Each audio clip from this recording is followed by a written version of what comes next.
Ajonous mentionnait qu'il travaillait souvent avec son instinct et que c'était même quelque chose d'aussi précieux que la logique. Alors les scientifiques et les psychologues, ils diraient qu'on est des êtres conscients et rationnels. Mais ce point de vue occidental qui met la rationalité au premier ordre, il est notamment contredit par Schopenhauer.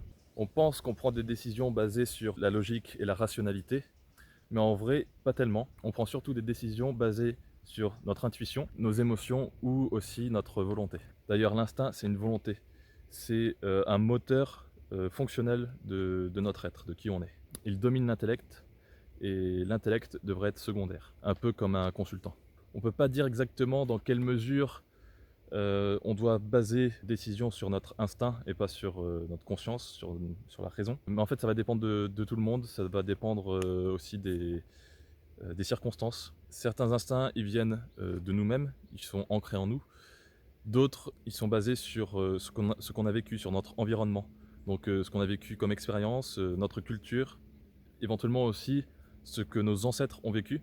Bon, ça rejoint la culture. Tout le monde danse au rythme de sa musique intérieure. Certains sont doués pour danser et harmoniser leurs mouvements intérieurs et extérieurs avec cette musique. Ajonous classait les gens dans 5 catégories. Alors certaines catégories, c'était par exemple le vital ou le particulier. Ces deux catégories-là sont actives sur le plan physique au niveau hormonal. Ils sont très actifs hormonalement. En fait, c'est ça, les glandes, elles jouent un rôle important dans cette suractivité. Donc les glandes sexuelles, surrénaliennes, la thyroïde, mais aussi les organes comme par exemple le pancréas. Si quelqu'un n'est pas stable, n'a pas un taux de sucre stable dans le sang, il va avoir tendance à être émotionnel. Une autre catégorie, c'est le solide. Alors Ajonous dit que c'est une âme perdue, et selon lui, il n'a pas d'instinct. Enfin, il a perdu ses côtés instinctifs. La société, elle est dirigée par ces individus-là, par les solides. Donc ce sont les techniciens, les ingénieurs, les médecins, aussi les politiciens. Ces gens-là, leurs hormones sont aussi généralement hyperactives. Il s'agit en général de l'épiphyse ou de l'hypophyse, d'après Ajonous. En fait, ces glandes-là sont beaucoup plus actives que normalement. Si Ajonous avait un client qui était généralement trop intellectuel, trop théorique, il allait essayer de le changer un peu physiquement avec le régime alimentaire. Par exemple, il voulait enraciner émotionnellement. Et pour ça, donc comme j'ai dit précédemment là, si on n'a pas des taux de sucre dans le sang qui sont stables, qui va essayer de gérer ça. Il gère ça, par exemple, avec du topinambour ou des ignames, donc des patates douces, parce qu'il y a de l'inuline dedans. Et donc il conseillait de faire du jus, enfin, de mettre dans les jus de légumes du jus d'igname ou de topinambour. C'est d'ailleurs beaucoup plus efficace que si on le mangeait en entier. Alors quand il voulait enraciner émotionnellement une personne, qu'elle ouvre ses canaux psychiques, parce que ça c'est un lien très fort avec l'émotionnel, eh bien il stimulait le pancréas. C'est d'ailleurs ce qu'il a découvert lors de son expérience proche de la mort, quand il a failli mourir. Si vous n'avez pas ce lien émotionnel, vous n'êtes pas connecté à votre cœur, ce n'est pas relié avec le sentiment d'amour ou quoi que ce soit. Donc vous n'avez tout simplement aucun sentiment. Après, il faut savoir que notre instinct, il peut être biaisé, parce que on est complètement détaché depuis tellement longtemps de nos instincts. On ne peut pas renouer avec nos instincts du jour au lendemain.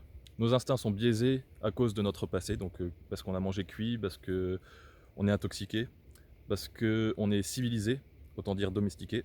Alors par exemple, l'instinctothérapie, d'après Ajonous, ne fonctionne pas très bien, mais si on était en parfaite santé, qu'on n'avait pas de déficience enzymatique, qu'on n'était pas intoxiqué, alors ce serait l'absolu, ça serait parfait l'instinctothérapie. Donc si vous êtes déjà en bonne santé, l'instinctothérapie, fonctionner avec vos instincts, ça peut marcher. Mais il y a bien sûr beaucoup de vrai dans l'instinctothérapie, euh, parce que les envies, ce n'est pas quelque chose de mental, c'est une exigence physique, c'est le corps qui réclame quelque chose.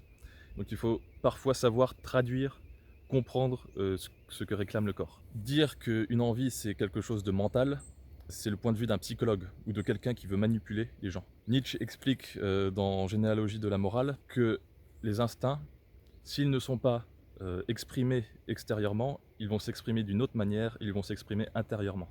Et en fait, maintenant, avec la morale des esclaves, les instincts, ils sont devenus secondaires. Il faut maintenant raisonner, déduire, calculer, mais les instincts, ils sont toujours présents. ils ont toujours besoin d'être satisfaits. Sauf que c'est difficile, voire impossible, c'est généralement exprimé intérieurement.